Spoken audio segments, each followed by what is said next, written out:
Are you ready to take your business to the next level and make the money you want so that you can create the impact you desire? Then you're in the right place. It's possible to run a successful business built around your life. Get ready for a little bit of tough love and a whole lot of strategy to grow your business without sacrificing your sanity. If you're ready to get out of your own way and step into the role of CEO, then let's go.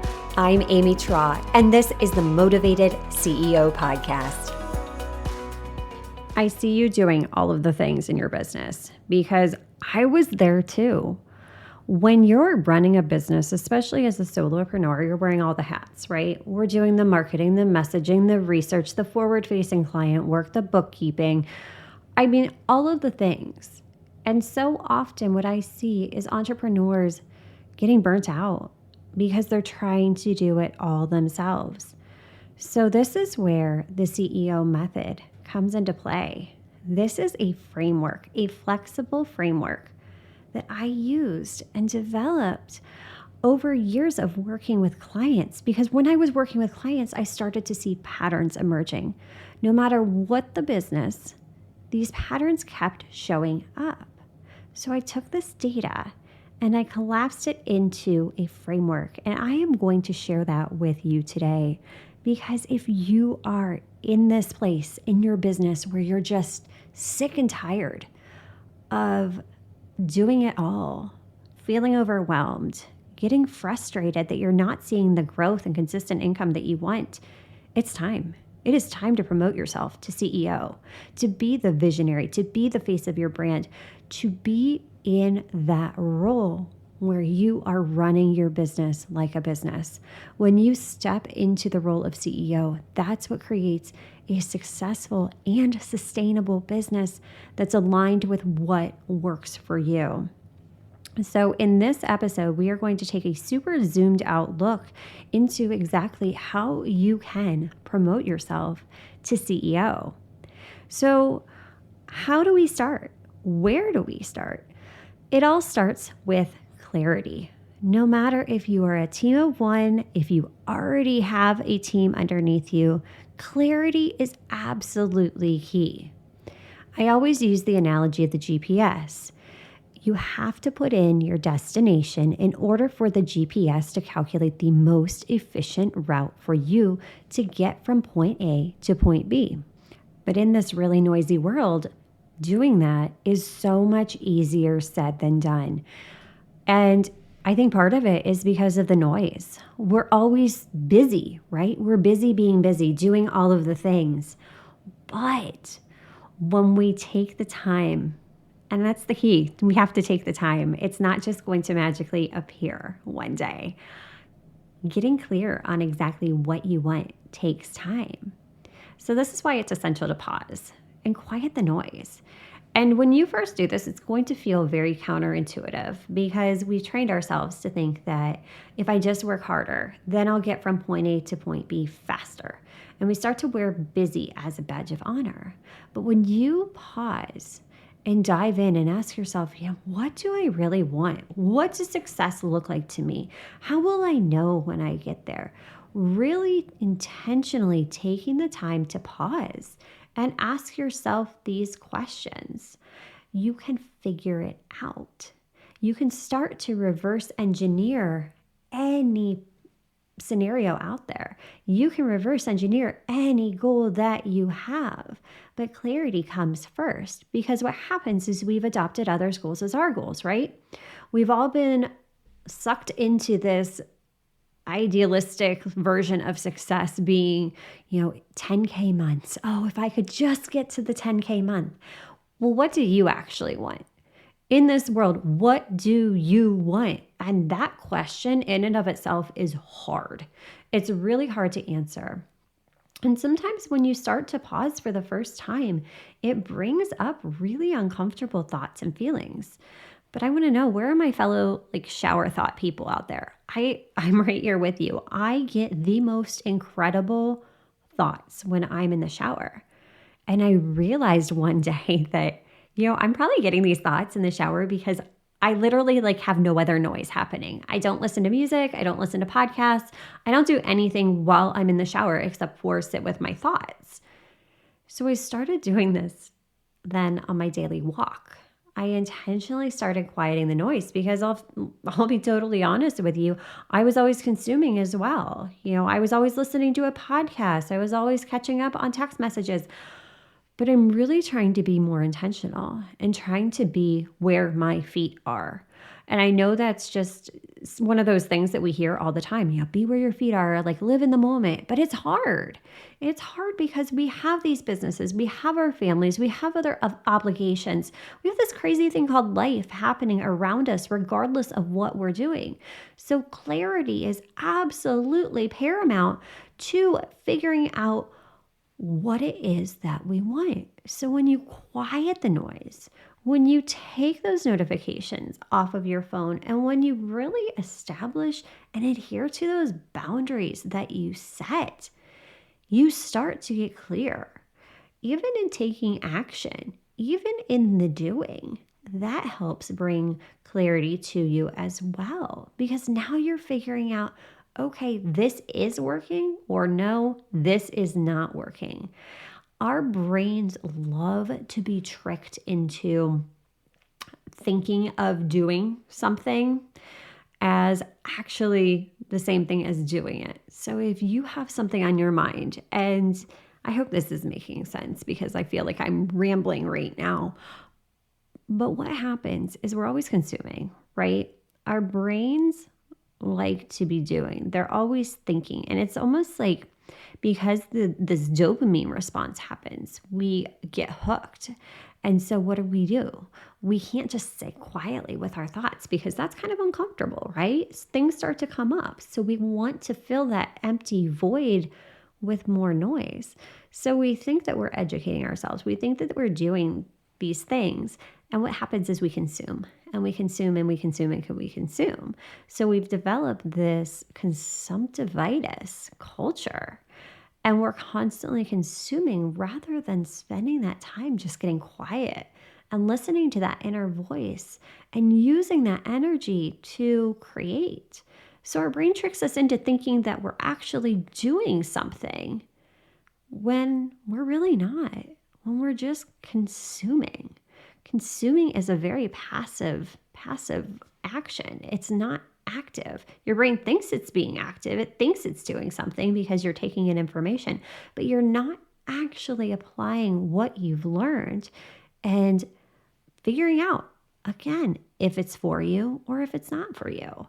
So step number 1 to really promoting yourself to CEO is getting clear on exactly what it is that you want and why. Why do you want this? And that's something I unpack in my new book as well is, okay, let's dig into not only the what and the how, but why. There's a really powerful exercise in there from Dr. Jordan Peterson. And a couple other big names in the industry have adapted his exercise over the years, but he was the original one that came up with this exercise. And it's called 7 Levels Deep. And basically, you're stating what you want. Okay, this is your goal. Why do you want that? Well, I want it because X, Y, and Z. Okay, well, why? Why does X, Y, and Z matter? Okay, that's great, but why? So you keep asking yourself why until you finally get down to about the 7th time you're questioning your original statement, why you want that.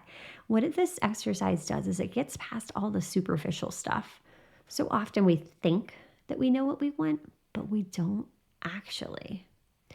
So step 1, make sure to get super clear.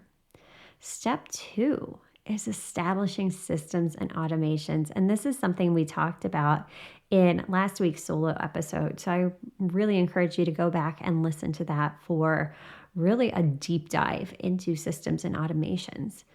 But if you're not using the data to drive your decisions, it's basically like you're trying to hit a target with a blindfold on. You start to base all your decisions off of emotions. And we're humans. We're human, right? Like, we're allowed to have these feelings. Like, the fact that we care. That's what makes us human. You don't want to be running a business that's, out to just make money at whatever cost. No, we're people of integrity, right? It's time that we act in integrity. But really trying to have the self-awareness to know, you know what? Those successes, those failures on paper, that means nothing about my worth as a person. And this takes practice. This is easier said than done. This is not one of those things where you can go, I'm just not going to care. I appreciate me and it doesn't matter what anybody else thinks. Well, no, it still stings when you get a bad review. It still stings when you have a customer that's not happy, because at the end of the day, all of us seek to serve, right? We seek to serve through our products and services. So it does sting, and it's okay to sit in that emotion, but don't stay in that emotion. Don't sit there for weeks and months and years and let that one bad emotion derail you. Because at the end of the day, you have such a value to share with this world. If you have the solution to someone's problem, it is your responsibility to share it. By holding yourself back and playing small, you're not doing anyone a favor, including yourself. So really, with this, establish those systems and automations in a way that works for you. There are a million different ways to get to the same outcome. Having that self-awareness will really help you get there and get there faster. What it does is it helps you establish those boundaries and then maintain them. Maintaining your boundaries is hard. But when you have the self-awareness, you realize, okay, I got this. This is not a big deal. And I can leverage the data to drive my decisions. I can use the automations to save myself time and energy so that I'm not doing the things on the back end over and over and over that don't have to be me. So go back and listen to last week's episode. I'll link it below for a really in-depth view into systems and automations. And then step 3, organic marketing and sales strategy. Now, there are so many different trains of thought out there. Do we go organic? Do we go paid ads? What do I do? What is the best way to market myself? Honestly, when you are first starting out, I find that organic marketing works the best. Can paid ads work? Sure. But I feel like the sales cycle time is going to be longer. Again, this is very important to have that awareness as to what your ideal market is, to really have that clear view as to who am I trying to sell to? Who needs my solution? So once we know the who, then we can start to work on visibility, because we want to generate an awareness. We want to make the people that are in our target audience aware that we have the solution to the problem that they have. Because we can have the best product or service in the world, but if people aren't aware of what we're doing, it's going to be an uphill battle. But once we go into awareness, once we let people know that we exist, people buy from people at the end of the day. Let's face it, most of us, when we are looking at investing, especially if you have higher ticket products or services, this is very important for you. People are very skeptical these days. So what do? They really still lean on word of mouth advertising. They really want to make sure that they're spending their money in a way that's going to be a wise investment, because especially in the online space, there are a lot of people that have gotten burned because of all the misinformation out there. Coaches promising the world and under-delivering. People have gotten burned. So word of mouth advertising, what that's doing is it's shortening the cycle. I still think back to, okay, this past year we did a major home reno. What did we do? We went around and asked our friends, asked our families, asked for recommendations, because I didn't want to hire Joe Schmo off of the internet. No, I wanted to know that this person delivers exactly what they say they're going to do. So really taking the time to build up that know, like, and trust is essential. And as you're doing this, you want to pull these followers onto a list that you own. There are so many different ways you can do this, but one of the easiest ways is through an opt-in or a lead magnet, whatever you want to call it. It's all the same thing. But basically what you're doing is you're getting their email address in exchange for a freebie or something of value that you provide them. This can look so many different ways. It can be a masterclass, it can be a download, it can be any number of things, but make that valuable. Give them a sneak peek into your world, because what this is doing is this is showing that, yeah, you're the authority in this space. You have the solution to the problem that they have. And then you can start to use this data to nurture those relationships, to use that data of who's opening up your emails and then nurture those relationships on social. On social media, I've really changed my approach over the past few months to, you know what, I'm not just going to throw spaghetti at the wall and scroll and comment on random things. No, I have a strategy, and I'm going to dive into that in a future episode as to, you know what, I'm not using social media anymore as top of funnel. Because with social media, the organic reach is low. It is at an all-time low. And stats are all over the place, but everything that I've been finding as of time of publication of this in March of 2024 is showing that it's down around 3%, if that. So 3% of your audience is seeing what you post. I mean, I'll be honest with you. I have friends out there that I never see their posts unless I go and search for them. I'm like, wow, you've literally posted 10 times this past week, but the algorithm didn't show me any of them. So stop worrying so much about the algorithm and start using social media to build those relationships. And then we're really getting into the selling. And again, selling's one of those things that still conjures up feelings of like icky, sleazy, slimy, like used car salesman, furniture salesman, like all of those gross tactics. But when you start to view sales as a solution, you're just presenting an invitation to the solution that they need, that your client needs. When you change your mindset to sales as a solution, it gets easier. It gets easier because, hey, the invitation is open. I have what you need if you want it. And you repeat yourself. Don't be afraid to repeat yourself over and over and over in your content, in your messaging. Let people know. You have to repeat yourself in this noisy world. And lastly, how are we nurturing? How are we taking those customers and turning them into raving fans? How are we continuing to serve them? How are we getting them to mention our name in a room that we're not present in? Again, this goes back up to the word of mouth referrals. Don't underestimate the power of it. So in a nutshell, the CEO method. In order to promote yourself to CEO, you need clarity. You need to establish those systems and automations. And then you really need to have a clear strategy with organic marketing and sales. Leverage the data and take the time to map it out. Map out your processes. What this does is this allows you to finally stop doing all of the things and be intentional.